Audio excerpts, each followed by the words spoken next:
నమస్తే. 25 రాగానే పెళ్లి చేసి పంపించేసి వదిలించేసుకోవాలని చూస్తున్నారు ఈ తల్లిదండ్రులు. ఏంటి అమ్మాయి చెప్పాల్సిన మాటలు నేను చెప్తున్నాను చూస్తున్నారా? ఏం చేయమంటారు? ఇప్పుడు సిచ్యువేషన్ మారిపోయింది, జనరేషన్ చేజారిపోయింది. పెళ్లి పేరుతో మగాడి బతుకు బుగ్గి పాలైపోయింది. అర్థం కాలేదా? మురుగాన్ ఓ క్లోజ్ చేసుకో, క్లియర్ గా చెప్తా. ఇప్పుడు ఓ వస్తువు కొనడానికి ఒక చిన్న షాప్కి వెళ్తాం. వాడు 50 రూపాయలు చెప్తాడు, బేరం ఆడతాం, ఇవ్వనంటాడు, వదిలేస్తాం. ఓ షాపింగ్ మాల్కి వెళ్తాం. ఈసారి అదే వస్తువుకి ఒక కలర్ఫుల్ ట్యాగ్ వేసి 100 రూపాయలు చెప్తాడు, కాంప్లిమెంటరీగా చిన్న గిఫ్ట్ ఒకటి ఇస్తానంటాడు. చప్పట్లు కొట్టి సూపర్ ఆఫర్ అని చెప్పి కొనేస్తాం. మనకి ప్రొడక్ట్ కంటే దాన్ని కొనుక్కుంటే వచ్చే ఎక్స్ట్రా బెనిఫిట్స్ మీద మోజు ఎక్కువ కదా. ఈ జనరేషన్ లో పెళ్లిళ్ళు కూడా అంతే. ఒక వ్యాపార శైలి, పక్కా బిజినెస్ ట్రాన్సాక్షన్. తిరుపతి వెంకటేశ్వర స్వామి గుడి హుండీలో మాత్రమే పెద్ద పెద్ద నోట్లు దక్షిణగా వేస్తారు. సందు చివరుండే వెంకటేశ్వర స్వామి గుడి హుండీలో రూపాయి వెయ్యాలంటే 100 సార్లు ఆలోచిస్తారు. ఇక్కడ ఉన్నది వెంకటేశ్వర స్వామి, అక్కడ ఉన్నది వెంకటేశ్వర స్వామి. ఎందుకంటే నీకు కావాల్సింది పెళ్లి కొడుకు కాదు, కాస్ట్లీ పెళ్లి కొడుకు. నీ రిక్వైర్మెంట్స్ చెప్పి డౌరీ పేరుతో నీకు నువ్వే రేట్ ఫిక్స్ చేసుకుంటున్నావు. మరి పిండికి తగ్గట్టే రొట్టి కదా. పెళ్లి వయసులో ఒక అబ్బాయి దగ్గరికి వెళ్ళి, నాన్న బుజ్జి బంగారం, నీకు పెళ్లి వయసు వచ్చింది కదా, నీకు ఎలాంటి అమ్మాయి కావాలి, నీ రిక్వైర్మెంట్స్ ఏంటి అని అడిగితే, నా మొహానికి రిక్వైర్మెంట్స్ ఏముంటాయి, అమ్మాయి అందంగా ఉంటే చాలు, మంచిదైతే చాలు, మా అమ్మని బాగా చూసుకుంటే చాలు అంటాడు. ఇంకొంతమంది ఉన్నారు, వాళ్ళ సమాధానం అయితే చాలా వెరైటీగా ఉంటది. పెళ్లికి ముందు ఎలా ఉన్నా పర్లేదు, పెళ్లైన తర్వాతనే సవ్యంగా ఉంటే చాలు అంటున్నారు. వినటానికి ఇబ్బందికరంగా ఉన్నా అది వాస్తవం. అదే పెళ్లి వయసులో ఉన్న ఒక అమ్మాయి దగ్గరికి వెళ్ళి, బేబీ నీ రిక్వైర్మెంట్స్ ఏంటి అని అడిగితే, సరుకులు నిండుకుంటే చిల్లర కొట్టోడికి ఇచ్చే సామాన్ల లిస్టు చెప్పినట్టు పెద్ద చిట్టా ఓపెన్ చేసి మన ముందు పెడతారు. అవి ఎలా ఉంటాయో తెలుసా? ఫైనాన్షియల్ బ్యాక్గ్రౌండ్ ఉండాలి, ఫ్యామిలీ వెల్ సెటిల్డ్ అయి ఉండాలి, అబ్బాయికి మినిమం 5 digits శాలరీ ఉండాలి, మాక్సిమం 1 year లోపు వేరు కాపురం పెట్టాలి, అస్సలు సిబ్లింగ్స్ ఎవరు ఉండకూడదు. ఎందుకంటే అన్నో తమ్ముడో ఉంటే ఆస్తిలో వాటా ఇవ్వాల్సి వస్తుంది కాబట్టి, అక్కో చెల్లో ఉంటే నీ పెత్తనం సాగదు కాబట్టి. And the most important thing is, ఆ అబ్బాయి 1 rupee కూడా డౌరీ తీసుకోకూడదు. Because I hate guys who expect money in the name of dowry. ఇప్పుడు దాకా నువ్వు చెప్పిన లిస్ట్ ఏంటి? వాడు చెయ్యి చాపి డబ్బులు అడుగుతున్నాడు, నువ్వు నోరు విప్పి గొంతుమ్మ కోరికల పేరుతో నీ జీవితం నువ్వే నవ్వుల పాలు చేసుకుంటున్నావు. వాడు కనిపిస్తున్నాడు, నువ్వు కనిపించట్లేదు, అంతే తేడా. నాకు అర్థం కావట్లేదు, పెళ్లి చేస్తున్నారా లేదా? నీ శాలరీ ఎంత, నీ స్టేటస్ ఏంటి, నీ బ్యాక్గ్రౌండ్ ఏంటి, మినిమం ఆస్తి కూడా లేదు, నీకెందుకు పెళ్లి పెళ్ళావంటూ మా పుట్టుకొని మా 25 సంవత్సరాల కష్టాలని అవమానిస్తున్నారా?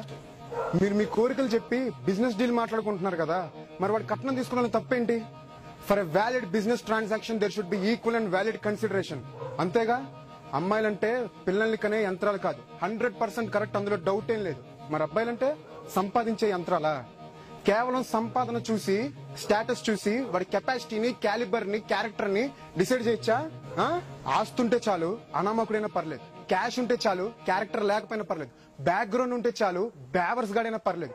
అసలు అంతెందుకు, ఈ సమాజంలో చాలా మంది తండ్రులు నా కూతురికి పెళ్లిలో కట్నంగా ఈ స్థలం ఇచ్చా, పొలం ఇచ్చా, అల్లుడికి తిరగడానికి BMW కారు ఇచ్చా అని గొప్పలు చెప్పుకుంటూనే, నా అల్లుడికి ఇంత ఆస్తుంది, ఇంత పలుకుబడి ఉంది అని సంకలు గుద్దుకునే వాళ్ళు ఇంతమంది ఉన్నారు. ఓ 2 సంవత్సరాలు అయ్యాక వాడు ఎదవా, అమ్మాయిని టార్చర్ పెడతాడని కూతురు ఇంటికి తిరిగి వచ్చేస్తుంది కదా, అప్పుడు మంచి ఫ్యామిలీ అనుకున్నా నా కూతురు జీవితాన్ని ఇలా ముంచేస్తారు అనుకోలేదు అని ఏడుస్తుంటారు. కేసులు పెట్టి అబ్బాయిని, వాడి ఫ్యామిలీని రోడ్డు మీదకి లాగి భరణం పేరుతో మళ్లీ సొగమాస్తి దొబ్బేస్తారు. అప్పుడు కూడా మీకు కావాల్సింది కూతురు జీవితం కాదు, కరెన్సీ నోటు. నాకు ఈ సిచ్యువేషన్ అంతా చూస్తుంటే రీసెంట్ గా రిలీజ్ అయిన సినిమాలో ఒక డైలాగ్ చాలా కరెక్ట్ అనిపిస్తుంది. మనం బాగున్నప్పుడు లెక్కలు మాట్లాడి, బాగున్నప్పుడు విలువలు మాట్లాడకూడదు సార్. ఆ రోజు ఆ అబ్బాయి ఆస్తి ఇంత లెక్కెట్టే కదా మీరు కూతురునిచ్చి పెళ్లి చేశారు, క్యారెక్టర్ ని చూసి చేశారా ఏంటి? మరి ఆలోచించడం ఏదైనా తప్పు జరిగితే ఆ అబ్బాయి క్యారెక్టర్ గురించి మాట్లాడే అర్హత మీకు ఎక్కడిచ్చు సార్? నీకు కావాల్సింది నువ్వు చూసుకున్నావు, వాడికి కావాల్సింది వాడు తీసుకున్నాడు, సరిపోయిందిగా లెక్క.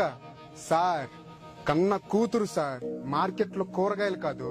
కూతురు మనసు తెలుసుకుని మంచోడా కాదా అని చూసి పెళ్లి చేయండి, మనీని చూసి కాదు సార్. మినిమం సెక్యూరిటీ లేకుండా పిల్లనిచ్చి పెళ్లి ఎలా చేస్తాం? కరెక్టే, కానీ సెక్యూరిటీ అంటే శాలరీ, స్టేటస్, సమాజంలో పలుకుబడి కాదు. కలిసి ఉండటం, ఆ అమ్మాయికి ఏదైనా ప్రాబ్లం వస్తే 10 మంది తోడుగా ఉండటం. ఒప్పుకుంటాం, కట్నం పేరుతో టార్చర్ పెట్టే యదవులు చాలా మంది ఉన్నారు. ఏరారే, నీకు అదనపు కట్నం కావాలా? ఇవ్వకపోతే విడాకులు ఇచ్చి పుట్టింటికి పంపించేస్తావా? విడాకులు ఒప్పుకోకపోతే పెట్రోల్ పోసి కాల్ చేస్తావా?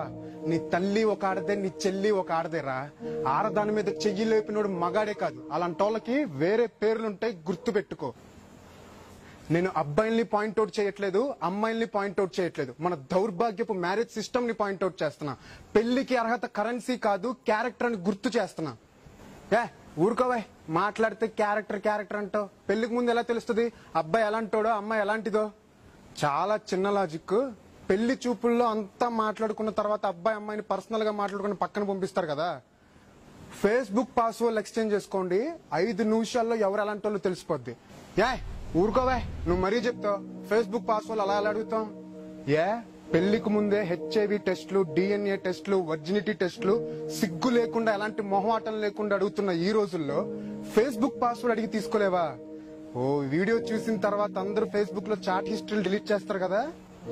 నేను చాలా చోట్ల చూస్తున్నా, పెద్ద పెద్ద అక్షరాలు వేసి ఒక గాడిద బొమ్మతో కట్నం తీసుకున్నవాడు గాడిద అని స్టేట్మెంట్ రాస్తున్నారు. ఒప్పుకుంటాం, కట్నం తీసుకున్నవాడు గాడిదే. బట్ ఆన్ వన్ కండిషన్, ఏ అమ్మాయి అయితే ఫ్యామిలీ బ్యాక్గ్రౌండ్, ఫైనాన్షియల్ బ్యాక్గ్రౌండ్ మాత్రమే చూసి పెళ్లి చేసుకుంటుందో ఆ అమ్మాయి కూడా గాడిద అని ఆ స్టేట్మెంట్ కింద ఈ స్టేట్మెంట్ కూడా రాయండి. ఆ రోజు ఒప్పుకుంటాం మా మగాళ్ళం అందరం కట్నం తీసుకున్నవాడు గాడిదని. ఏ ఫ్యామిలీస్ అయితే క్యాష్ ని కాకుండా క్యారెక్టర్స్ ని ఎంక్వైరీ చేసి పెళ్లిళ్లు చేస్తున్నారో అలాంటి గొప్ప ఫ్యామిలీస్ కి వీడియో అంకితం. జై హింద్.